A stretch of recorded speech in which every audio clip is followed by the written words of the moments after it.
2026年の春、韓国のある静かな地方都市にある介護施設で起きた、小さくて、でも誰かの心を永遠に変えてしまうような出来事の話をしたい。その日の朝も、時計の針は午前7時を指していた。介護士として働き始めて3年目になる彼女は、廊下を歩きながら、いつものように部屋の様子を確認していた。特別なことは何もないはずだった。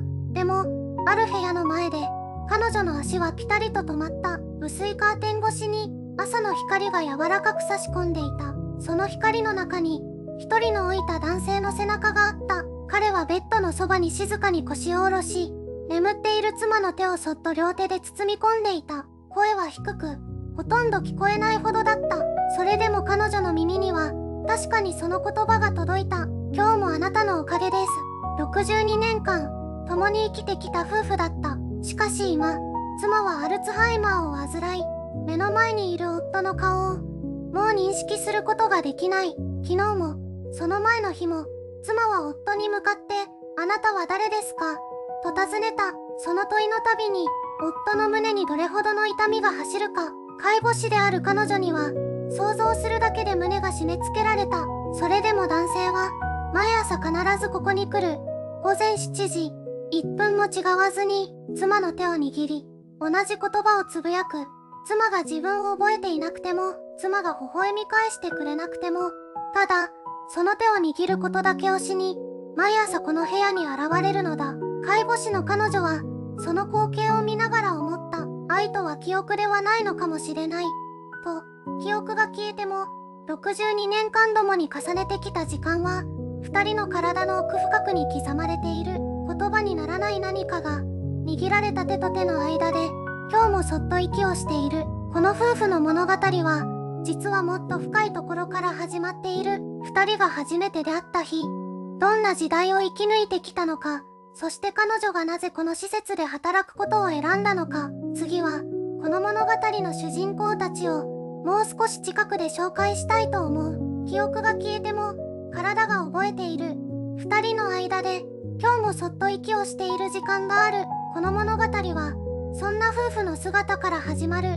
しかしそれを理解するためには、まず二人がどんな人生を歩んできたのかを知る必要がある。夫の名前は、清次郎という。1938年、戦火が近づきつつある時代に生まれた。幼い頃から、失うことの意味を体で覚えてきた世代だ。戦後の混乱の中で育ち、何もないところから、一つ一つ積み上げてきた人間である。口数は少ない。しかし、その分だけ行動が深い。妻の名前は、澄江という。同じ1938年、清次郎と同じ年に生まれた。幼い頃から理髪で、周囲の人をそっと支えることが得意な女性だった。笑顔が温かく、誰かのそばにいるだけで、その場の空気が柔らかくなるような人だった。今も、その面影は顔のどこかに残っている。二人が出会ったのは、1960年代の初めのことだ。高度経済成長の波が、日本地を覆い始めていた頃だった。人々が前だけを向いて走り続けていた時代。その喧騒の中で、清次郎と澄江は静かに出会った。派手な出会いではなかった。ただ、互いの存在が、なぜか自然と隣にあった。それだけのことだった。結婚したのは、1964年の春。二人はそれから62年間、同じ屋根の下で生きてきた。子供を育て、老いた親を見送り、病気と向き合い、それでも町ごとに隣に相手がいた。平凡に見えるその日々の中に、どれだけの覚悟と愛情が詰まっていたか、傍から見ただけでは、誰にもわからない。そして今、二人はこの施設にいる。澄江のアルツハイマー型認知症が進み、家での介護が難しくなったためだ。清次郎は毎朝、施設に通ってくる。雨の日も、寒い朝も、休むことなく、施設のスタッフたちは、彼の姿をもう何百回と見てきた。この施設で介護士として働く女性がいる。3年前からここに勤め、毎朝7時の光景を見続けてきた人物だ。清次郎が澄江の手を握る。あの朝の儀式を、彼女はその意味を、最初は言葉にできなかった。しかし時間をかけて、少しずつ理解し始めた。62年という時間が、二人の体の中に何を刻んだのかを、次は、二人が初めて出会ったあの日の話に移りたいと思う。1963年の秋だった。清次郎が澄江と初めて出会ったのは、長野の小さな農村にある共同作業場でのことだった。稲刈りの季節が終わり、村人たちが束になった藁を積み上げる。そんな何でもない午後のことだ。清次郎は当時24歳。口数が少なく、笑うのが苦手な青年だった。父を早くに亡くし、母と弟を養うために朝から晩まで田を耕していた。笑顔を忘れたまま、ただ毎日を生きていた。澄江は21歳。村の外れに住む炭屋職人の娘で、よく笑い、よく泣く、感情の豊かな女性だった。作業場に差し入れを持ってきた澄江が、重そうな藁の束を一人で抱えていた清次郎に声をかけた。そんなに一人で抱えなくていいですよ。たったそれだけの言葉だった。しかし清次郎には、その言葉が胸の奥まで届いた。誰かに、抱えすぎなくていい。と言われたのは、生まれて初めてのことだったから、二人はそれから少しずつ言葉を交わすようになった。急ぎでもなく、晴れでもなく、ただ静かに距離が縮まっていった。しかし出会いから1年も経たないうちに、最初の試練が訪れた。清次郎の弟が病に倒れたのだ。治療費がかさみ、家計は底をついた。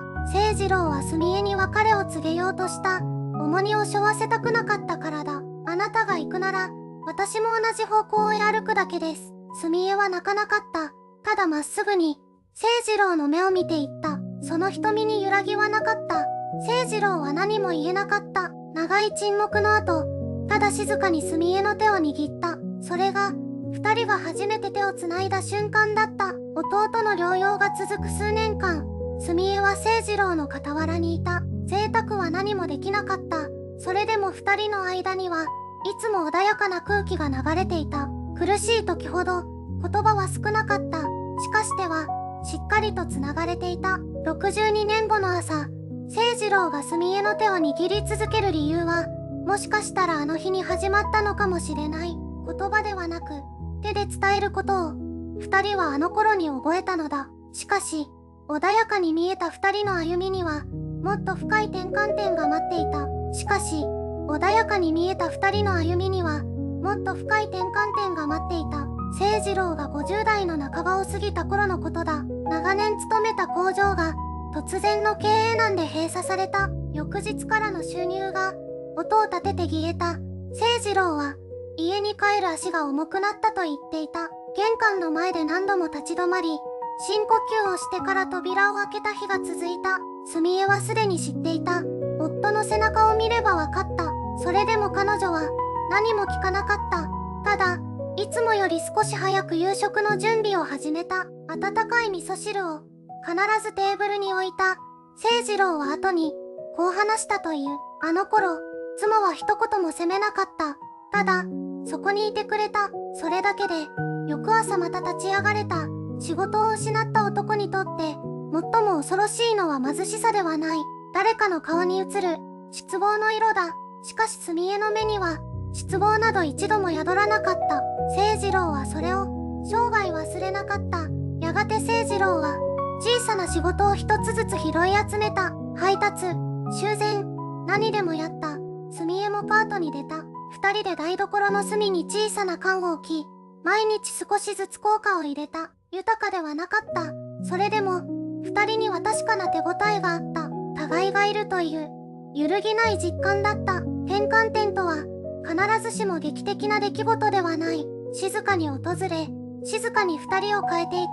嵐の夜に傘を持たず、それでも同じ方向へ歩き続けること。その積み重ねが、62年という月日を形作っていった。介護施設の職員が見ているのは、そういう二人だ。毎朝7時、清次郎が澄江の手を握る。言葉は少ない。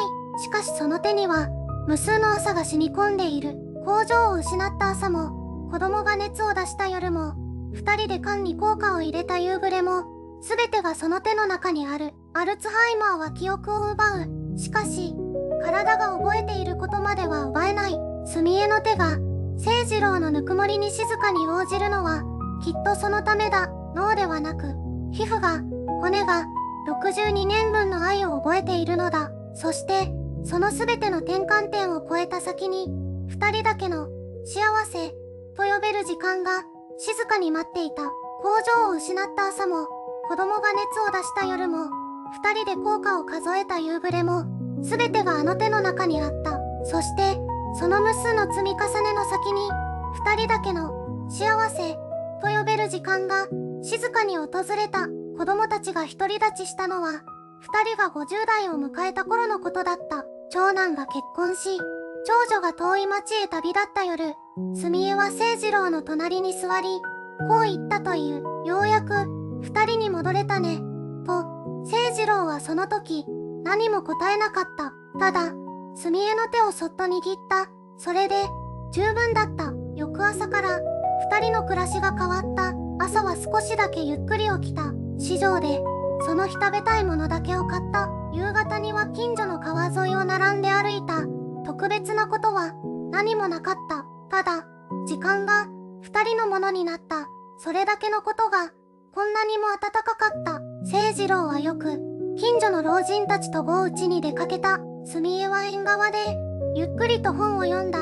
夕方になると、決まって清次郎が先に帰ってくる。玄関を開ける音がすると、澄江は台所に立った。それが、二人の合図だった。言葉にしなくても、体が自然と動いた。62年をかけて、そういう呼吸が生まれていた。しかし、幸せな時間はいつも予告なく終わりを告げる。澄江が初めて道に迷ったのは68歳の秋だった。いつも通り散歩に出かけ、帰り道がわからなくなった。見知った角を曲がれず、見知った橋を渡れず、ただ立ち尽くしていた。通りがかりの人に助けられ、家に連れ戻された時、澄江の顔には見たことのない表情があった。怖い、というより、何かが自分の中でずれていくような、静かな戸惑いがあった。病院での診断は、早期のアルツハイマー型認知症だった。清次郎は医師の言葉を黙って聞いた。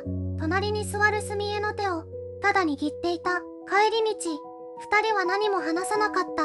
夕日が、二人の背中を長く伸ばしていた。その夜、清次郎は一人で台所に立った。澄江の分と、自分の分、二人のお茶を入れながら、泣いた。声も出さず、ただ、静かに。それでも翌朝、清次郎は澄江の手を握った。いつものように、変わらず、それが、清次郎にできる唯一のことだった。そして、その手が、これからの二人を支える、となっていくことを、清次郎はまだ知らなかった。それでも、翌朝になれば、清次郎は澄江の手を握った。雨の日も、曇りの日も、体がだるい朝も、変わらず、同じ時間に、同じ場所に座って、私はその姿を3年間見続けてきた。最初は、正直に言うと、理解できなかった。澄江さんは、清次郎さんのことを覚えていない。毎朝、初めて会う人のように、少し怯えた目で彼を見る。それでも清次郎さんは、傷ついた顔一つしない。ただ静かに、その手を包む。辛くないですかと、ある日、私は思い切って聞いた。清次郎さんは少し考えて、こう答えた。辛いですよ。毎日、辛い。でも、その声は穏やかだった。ただね、この人の手を握ると、わかるんです。この手が、私をここまで連れてきてくれたって、62年、二人が歩いてきた時間は、私の人生よりもずっと長い。その時間の中に、どれだけの喜びがあり、どれだけの悲しみがあったか、私には想像することしかできない。けれど清次郎さんは言った。若い頃、仕事で大失敗したことがあった。もう消えてしまいたいと思った夜があった。静かな声だった。その時、この人が手を握ってくれた。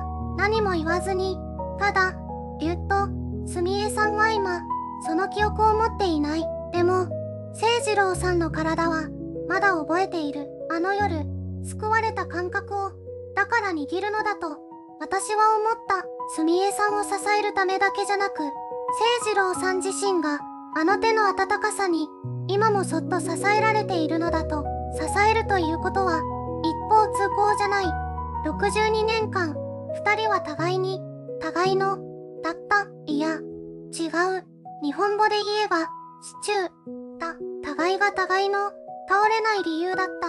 記憶が消えても、名前を忘れても、体に刻まれたぬくもりは消えない。その朝、清次郎さんはすみえさんの手を握りながら窓の外を見ていた。春の光が白いカーテンを静かに揺らしていた。そして私は気づいた。二人の間に流れる空気が少しずつ変わり始めていることに。変化は突然やってくるものではない。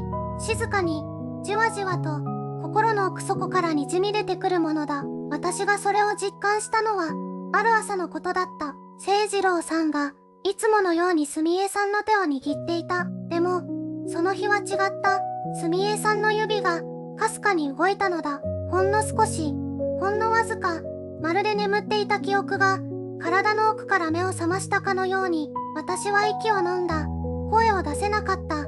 清次郎さんも気づいていた。その瞬間、彼の目に光が灯った。70年近く生きてきた目が少年のように輝いた。すみえ、たった2文字だった。でもその2文字には62年分の時間が詰まっていた。すみえさんは答えなかった。名前を呼ばれても顔を認識することはできない。アルツハイマーはそういう病だ。でも体は覚えていた。長年毎朝握られてきたそのぬくもりを繰り返されてきたその感触をすみえさんの指が清次郎さんの手をゆっくりと包んだ。それだけだった。それだけで十分だった。私はその場面を見て何かが自分の中で変わったと感じた。介護の仕事を始めて3年。正直に言えば何度も心が折れそうになった。毎日同じことの繰り返し。感謝されることも少ない。体は疲れ、気持ちはすり減っていく。それでも続けてきたのはなぜだろうとずっと考えていた。でもその朝、答えが見えた気がした。人が人を思い続けること、記憶がなくなっても体が覚えていること、そういう瞬間に立ち会える仕事なのだということ。私は今ここにいる。それだけで意味があるのだと思えた。人生を変えるのは大きな出来事だけではない。ある朝の小さな指の動き、それが今の私を作った選択だった。清次郎さんはすみえさんの手を握ったまま静かにつぶやいた。ありがとう。今日もそばにいてくれて。その言葉はすみえさんへのものだったかもしれない。でも私の胸にも深く刺さった。変化とは外側から与えられるものではない。内側から静かに育っていくものだ。そしてこの物語は今最も大切な場面へと向かっていく。それは3月の朝だった。窓の外ではまだ霜が溶けきっていなかった。私は廊下を歩きながらいつものように時計を確認した。午前7時、ちょうどの時刻。清次郎さんの部屋のドアが少しだけ開いていた。私は立ち止まった。声をかけようとして、でもできなかった。部屋の中に光があった。朝の柔らかい光が2つの影を包んでいた。清次郎さんがすみえさんの隣に座っていた。いつものように毎朝欠かさず。すみえさんの目は窓の外を向いていた。焦点が定まっていない。遠い目だった。アルツハイマーが進んでからすみえさんはよくそういう顔をする。どこかにいるけれどどこにもいないような顔。清次郎さんはそっと手を伸ばした。すみえさんの手を両手で包んだ。その手は震えていた。老いた小さな手だった。でもその握り方には62年分の重さがあった。すみえさんは振り向かなかった。清次郎さんのことを認識していなかったかもしれない。それでも清次郎さんは動じなかった。静かに口を開いた。今日もありがとう。その言葉はほとんど声にならなかった。でも私の耳には届いた。あなたがいてくれるから今日も起きられた。すみえさんは何も答えなかった。でもその瞬間だった。すみえさんの指がほんの少しだけ動いた。清次郎さんの手を握り返した。ほんの一瞬、意識的なものだったかどうか私にはわからない。でもその小さな動きが部屋の空気を変えた。清次郎さんの目から涙がこぼれた。声を上げることもなく、ただ静かに分かってくれてるんだ。そうつぶやいた。ちゃんと分かってくれてるんだ。私は廊下で動けなかった。泣いていた。自分でも気づかないうちに。体が覚えているのだと思った。言葉は消えても、名前は忘れても、体は覚えている。62年間、毎朝隣にいた人のぬくもりを、毎朝、手を握ってくれた人の体温を、それは、記憶よりも深いところにある何かだった。愛とは、記憶ではないのかもしれない。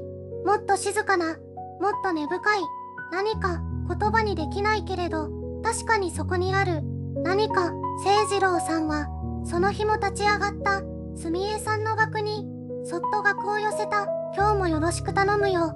その言葉を聞いたとき、私は決めた。この仕事を続けようと、この場所でもっと多くのものを見届けようと。あれから私の中で何かが変わった。正確に言えば何かが戻ってきたという感覚に近い。この仕事を選んだ理由、誰かのそばにいたいという気持ち、それを清次郎さんとすみえさんがもう一度思い出させてくれた。朝7時の光景は今も変わらない。清次郎さんは今日も廊下を歩いてくる。少しだけ以前より足取りが重くなった。それでも彼は来る。必ず来る。すみえさんのそばへ。すみえさんは窓の外をじっと見ていることが多くなった。何を見ているのか私にはわからない。でも清次郎さんがその手を握るとふっと表情が緩む。言葉はない。認識があるかどうかもわからない。それでも体は覚えている。ぬくもりを、重さを、62年分のその手のひらを。私はその場面を見るたびに胸の奥が静かに揺れる。悲しいわけではない。寂しいわけでもない。ただ深く揺れる。人間が人間であることの確信みたいなものに触れている気がして、私は去年少し迷っていた。この仕事を続けるべきかどうか。体は疲れていた。心も正直なところすり減っていた。誰かの最後に寄り添うということは美しいだけではない。重い。時にとても重い。それでも今私はここにいる。続けることを選んだ。清次郎さんの背中を見ていたから諦めることなく毎朝立ち上がる。その姿を見ていたから。愛するということは見返りを求めないということではないと思う。彼はきっとすみえさんに覚えていてほしかった。自分のことを思い出してほしかった。それは当然の願いだ。でも彼はその願いが叶わない日々の中でも手を握ることをやめなかった。それが何なのか私はまだうまく言葉にできない。ただそれを見続けることが今の私にできる一番大切なことだと思っている。この施設にはたくさんの物語がある。声にならない言葉があちこちに漂っている。私はその傍らに立つ人間でありたい。静かに、誠実に、ただそこにいる人間でありたい。清次郎さんが今朝もつぶやいた。今日もありがとう。その言葉が誰に向けられていたのか、すみえさんへなのか、それともこの場所全体へなのか、私にはわからない。でも、その言葉は確かに私の中にも届いた。この話にはまだ続きがある。この話をどう受け取っただろうか。62年という時間をあなたは想像できるだろうか。出会い、共に笑い、共に泣き、共に老いていく。その長さは数字では語れない。清次郎さんはすみえさんの名前を呼ばなかった。毎朝ただ手を握った。今日もあなたのおかげ。その言葉だけを静かに繰り返した。すみえさんはもう夫の顔を認識できない。でも体は覚えていた。その手のぬくもりを、その重さを、その確かな存在を。記憶は消えても愛は消えない。そう言葉にするとどこか軽く聞こえてしまう。でも清次郎さんを見ているとそれが本当だと思う。言葉ではなく体で証明されていると思う。私たちは毎日誰かに何かを伝えようとしている。言葉で、表情で、態度で。でも本当に大切なことはもっと静かなところにある。習慣の中にある。続けることの中にある。あなたの隣にいる人に最後にいつありがとうと伝えたか覚えているだろうか。今日でなくてもいい。でもいつかではなく近いうちに。言葉でも手を握ることでもただそばに座ることでも何か一つ伝えてほしい。清次郎さんの今日もありがとう。毎朝続いている。誰かに聞かせるためではなく、ただ続けるために、この物語に終わりはない。二人が生きている限り、明日の朝も、清次郎さんはあの手を握るだろう。そして私は、その傍らに立ち続ける。静かに、誠実に、この仕事を選んでよかったと、今日も思いながら、あなたがこの話を最後まで聞いてくれたことに、私も感謝している。また次の話で、お会いしましょう。